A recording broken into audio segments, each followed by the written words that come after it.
Voilà bientôt 20 ans et 4 générations que la Toyota Prius domine totalement le marché des compacts hybrides. Mais on peut toujours se demander si ce succès considérable ne vient pas avant tout d'un étonnant manque de concurrence dans cette catégorie et à ce niveau de prix, jusqu'à maintenant. Voici la réplique coréenne à l'hégémonie japonaise, la Hyundai Ioniq, qui a sans aucun doute le leader dans son viseur. Et cela commence par un parti pris esthétique beaucoup moins marqué, beaucoup moins clivant et qui plaira donc à un plus grand nombre. Mais attention, cette Hyundai Ioniq est certes plus consensuelle, mais elle est quand même tout à fait originale, avec notamment cette ligne arrière qui est aussi fuyante et cette lunette en deux parties plus réussie. Là, Toyota répliquera que la ligne de la Prius sert la fonction qu'elle est sculptée par le vent pour obtenir un CX véritablement exceptionnel de 0,24. Et ils ont tout à fait raison parce que c'est très utile pour garder des consommations au minimum.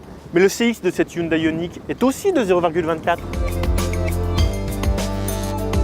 Question mécanique, la Hyundai embarque un 1,6 litre GDI à injection directe de 105 chevaux, assisté d'un moteur électrique de 43 chevaux, lui-même alimenté par une batterie lithium-ion polymère sous la banquette arrière. Le tout offre une puissance combinée de 141 chevaux et un couple maxi de 265 Nm, mais surtout une consommation annoncée de 3,5 litres au 100 km et 81 grammes par kilomètre de CO2, soit à peine plus qu'une Prius. Mais c'est à la conduite que le D3 s'élargit le plus entre la Corée du Sud et le Japon. La transmission type CVT de la Prius n'est en effet pas pour tous les goûts et il réclame un certain temps d'accoutumance avant d'en distinguer les indéniables qualités. Ici, Hyundai a choisi la voie plus classique de la boîte double embrayage à 6 rapports, avec laquelle on se familiarise tout de suite et qui ne donne pas l'impression de brider les 141 chevaux du moteur, bien au contraire. Il existe aussi un mode sport qui dynamise un petit peu l'ensemble, mais quand même, le tempérament global est un petit peu souple, un petit peu pâteau, et surtout avec une direction dénuée de la moindre communication. Mais au final, c'est dans l'esprit d'un hybride, on a une conduite plus coolée, plus paisible, et ça, c'est bon pour les consommations.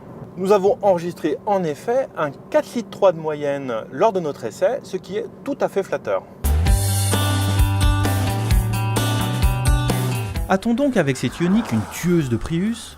C'est en tout cas une rivale qui ne manque pas de qualité pour batailler ferme contre la Toyota. Et elle dispose comme dernière qualité son prix. À 25 000 €, elle est aussi 5 000 € moins chère que la japonaise. Et Hyundai ne s'arrêtera pas en si bon chemin, puisqu'il proposera dans la foulée une 100% électrique et une hybride rechargeable.